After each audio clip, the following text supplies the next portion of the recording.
Inspector Ravi கோடீஸ்வரர் திரு ராகவனின் ஆடம்பர பங்களாவுக்கு விரைகிறார்.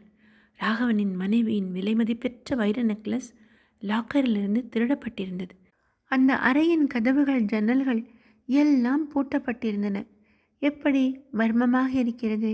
எப்படி திருடு போயிருக்கும்? சமையல்காரர், தோட்டக்காரர், உதவியாளர் என அனைவரையும் ஒரே இடத்தில் வரவழைத்து விசாரித்தார்கள். நாங்கள் யாருமே உள்ளே நுழையவில்லை என்று சத்தியம் செய்தார்கள். இன்ஸ்பெக்டர் ரவி கூர்மையாக லாக்கரை ஆய்வு செய்தார். உடைக்கப்படவில்லை. சாவியை பயன்படுத்தி திறந்திருக்கிறார்கள். ஆனால் லாக்கரின் சாவி ராகவனின் கோட் பாக்கெட்டில் பத்திரமாக இருந்தது. சாவி இல்லாமல் லாக்கர் எப்படி திறந்திருக்க முடியும்? இன்ஸ்பெக்டர் ராகவனின் கோட்டை கவனித்தார்.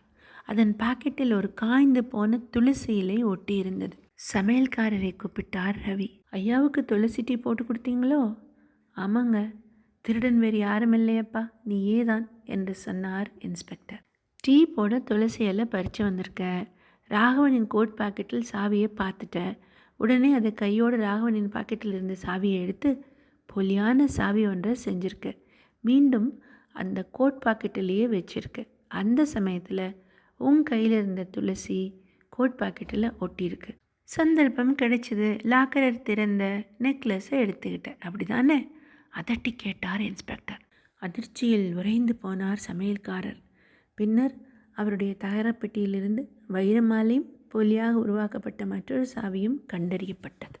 குற்றம் செய்பவர்கள் அவர்கள் அறியாமலே ஏதாவது ஒரு சாட்சியை அங்கே விட்டுவிட்டுத்தான் செல்வார்கள். அது அவர்களுக்கு வினையாக வந்து முடியும்.